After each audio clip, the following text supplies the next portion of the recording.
kind of fitting it happen probably at the same field that he got his. It's special. It really is.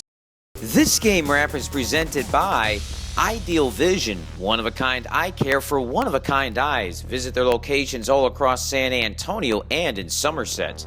By Smash Mouth Football, fight for the win. And by San Antonio Masonry and Steel. Hey folks, Mr. Bowtie here. Keep banging home that red subscribe button on your screen so that way you can stay up to date on all the great local sports coverage that TV and radio refuse to cover. Thank you so much and enjoy the show. You might think there's not too much in the way of storylines heading into the O'Connor-Stevens matchup with both teams out of the playoff race, but that's actually not true. O'Connor head coach David Malesky with a chance to join the exclusive 100-win club. His father Gary already in that club.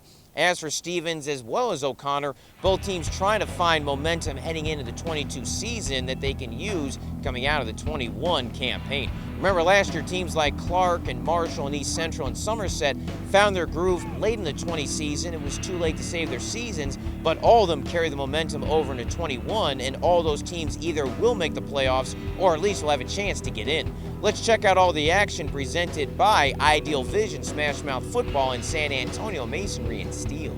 Not much has gone right for O'Connor in their last 10 games dating back to last year. Nearly everything went right in this one. Opening drive, 4th and 2 from the Stevens 39. Miles Boussinet picked up the first down to move the chains, and it was a very important conversion. What happened on the next play, you ask? Aidan Lara found his friend John Locke over the shoulder fade for the touchdown, 7-0 O'Connor. Next possession, Lara and Locke did it again. Same throw, same catch, same result, same end zone, 7 points.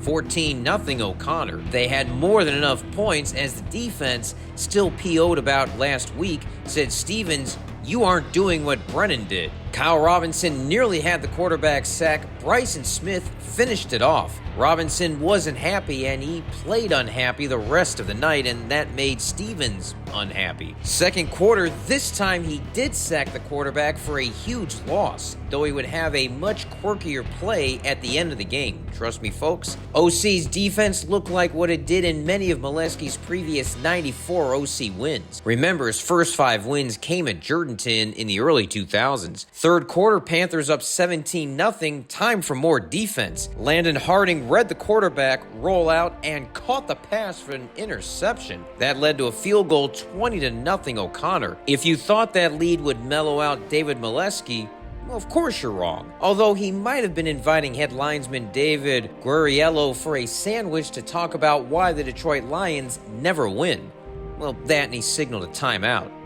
That timeout worked later in the possession. Isaac Dadsey with his own quarterback sack. Panthers had 6 of them in the contest. Bryson Smith had 2 of them, including this big one on 4th down for a huge loss that pretty much ended any drama in the contest. Hey, Bryson Smith, either tell us what kind of sandwich Malesky likes or talk about the sacks. In the Brennan game, they were a really good team, but we had a good game plan this week, and we really came out and executed. This is a really fun football team, and it's just great chemistry, and we're going to go in and win one more.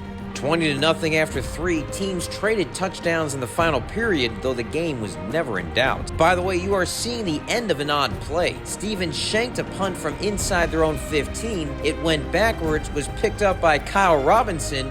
Yes, that Kyle Robinson, and he took it 8 yards for a score. Told you there was a quirky play coming by number 56. Sometimes when nothing has gone right the last 10 games, it all comes back in due time. The win's a nice deal, but I'm more happy for our kids to win a football game. It's been really tough on these guys this year. They've had a lot of things go against them, and a win's a win. But these kids, I'm more happy about that. OC gave up over 500 yards of offense last week.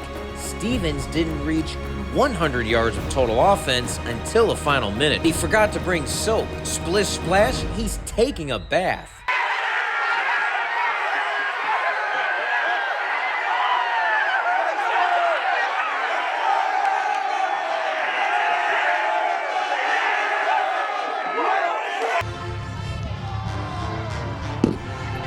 Malesky joins dad Gary in the 100-win club. He had over 140 wins in his tenure.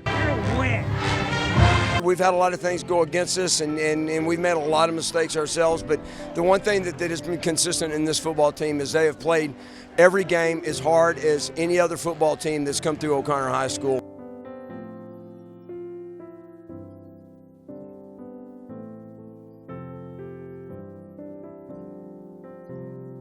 Let's take a look back at some of David's career, brought to you by Ideal Vision, one-of-a-kind eye care for one-of-a-kind eyes. Malesky played his high school ball at Judson and was a state champion there back in the 80s. You gotta love that old school 80s hair. He started his head coaching career at Jourdanton in 2000. Ironically, he went just 1-9 and was 5-15 in 2 seasons there before he moved up from the brush country to Oconnor and served as an assistant under Danny Padron. When Padron left after the 2009 season, Malesky became head coach. He was 5-7 his first year, then had 9 straight winning seasons, including a state semifinal appearance in 2012 and quarterfinal appearances in 2014 and 2017. Kind of fitting it happened probably at the same field that he got his.